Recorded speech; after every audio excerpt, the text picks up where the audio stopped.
News 18 के social media platform पर आपका स्वागत है। मैं आपके साथ साइमा परवीन। पहले MAGA और अब MIGA यानी make Iran great again. Donald Trump के इस वाक्य ने वॉशिंगटन से लेकर तेहरान तक तहलका मचा दिया है। ईरान की न्यूक्लियर साइट्स पर हमला तो हो ही चुका है, लेकिन अब ट्रंप ने इशारों में कह दिया है कि अगर मौजूदा हुकूमत ईरान को महान नहीं बना सकती तो उसे बदल जाना चाहिए। मतलब सीधा है कि अमेरिका अब ईरान में सत्ता परिवर्तन का एजेंडा आगे बढ़ा सकता है। पेंटागन और उपराष्ट्रपति इस बयान से पल्ला झाड़ रहे हैं, लेकिन ट्रंप की बात इतनी आसान नहीं कि उसे नजरअंदाज किया जाए। अब सवाल यह है कि क्या ईरान की जंग सिर्फ न्यूक्लियर प्रोग्राम को लेकर है या अब अमेरिका की असल मंशा ईरान की सरकार को गिराना है? और क्या ट्रंप की लाइन पूरे मिडल ईस्ट की राजनीति को झकझोर देगी? डोनाल्ड ट्रंप अब एक नया मिशन लेकर आए हैं, वो है MIGA यानी मेक ईरान ग्रेट अगेन। ठीक वैसे ही जैसे उन्होंने अमेरिका को लेकर MAGA यानी मेक अमेरिका ग्रेट अगेन का नारा दिया था। लेकिन ये नारा सिर्फ शब्द नहीं, ये ईरान की सत्ता पर सीधा हमला है।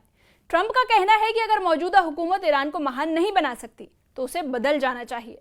इस एक लाइन ने अमेरिका के सैन्य हमले को वैचारिक समर्थन भी दिया है और ईरान के शासन पर सवाल भी उठा दिए हैं। अब सवाल ये है कि क्या ये सिर्फ सोशल मीडिया स्टेटमेंट है या फिर ईरान की रेजिम चेंज की आधिकारिक शुरुआत? ट्रंप के ट्वीट के बाद ईरान की IRGC यानी इस्लामिक रेवोल्यूशनरी गार्ड्स बौखला उठी है। न्यूक्लियर साइट्स पर हमले के बाद ही तेहरान भड़का हुआ था और अब ट्रंप का सत्ता परिवर्तन वाला बयान आग में घी जैसा है। ईरान के कमांडर अब खुलेआम बयान दे रहे हैं कि वो किसी भी हद तक जा सकते हैं।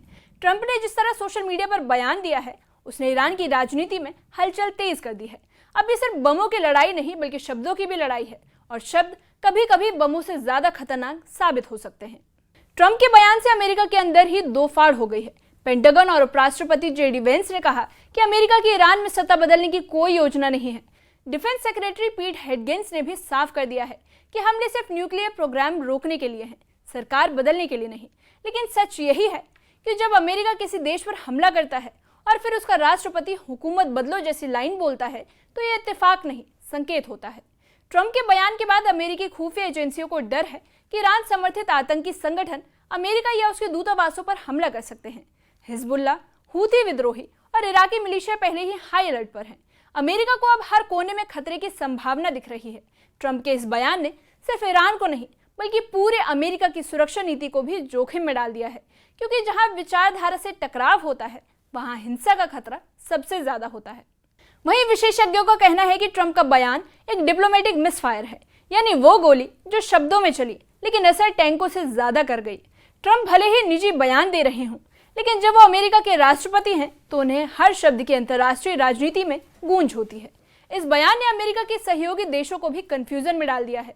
अब दुनिया को समझ नहीं आ रहा कि अमेरिका न्यूक्लियर प्रोग्राम रोकना चाहता है या सत्ता गिराना चाहता है। ट्रंप के MIGA बयान के बाद ईरानी संसद में हड़कंप मच गया है। विशेष सत्र बुलाए गए जिसमें सांसदों ने इसे राजनीतिक और सांस्कृतिक हमला करार दिया। तेहरान की सरकार अब इसे सिर्फ न्यूक्लियर सुरक्षा का मसला नहीं मान रही बल्कि अपनी सत्ता की लड़ाई मान चुकी है। सूत्रों के मुताबिक ये भी कहा गया है कि खामेनेई के सलाहकारों का कहना है कि अमेरिका की असली मंशा अब सामने आ चुकी है और अब ईरान का हर कदम सत्ता की रक्षा के लिए उठाया जाएगा। वहीं ट्रंप के बयान से रूस और चीन ने खुलकर नाराजगी जताई है। दोनों देशों ने इसे अंतर्राष्ट्रीय कानूनों का उल्लंघन बताया है। चीन ने कहा कि अमेरिका बार बार रेजिम चेंज पॉलिटिक्स के नाम पर वैश्विक अस्थिरता फैला रहे हैं। रूस ने इसे सीधे सीधे युद्ध का निमंत्रण कहा। यानी अब ट्रंप का एक बयान अमेरिका को अकेला भी कर सकता है। यूरोप ने भी अभी तक बयान पर कोई सपोर्ट नहीं दिया है। फ्रांस और जर्मनी की चिंता बढ़ गई है, जबकि ब्रिटेन ने संयम बरतने की अपील की है। ट्रंप के बयान के बाद ईरान ने अपनी डिप्लोमेसी एक्टिव कर दी है। ईरान के विदेश मंत्री रूस पहुंच चुके हैं, जहां वो राष्ट्रपति पुतिन से मिलेंगे। चीन और तुर्की से भी संपर्क किया जा रहा है ताकि क्षेत्रीय गठबंधन मजबूत किया जाए। यानी अब ईरान सिर्फ सैन्य मोर्चे पर नहीं बल्कि डिप्लोमेटिक मोर्चे पर भी आक्रामक हो गया है और उसका मकसद एकदम साफ है, अमेरिकी प्रेशर को इंटरनेशनल सपोर्ट से काटना।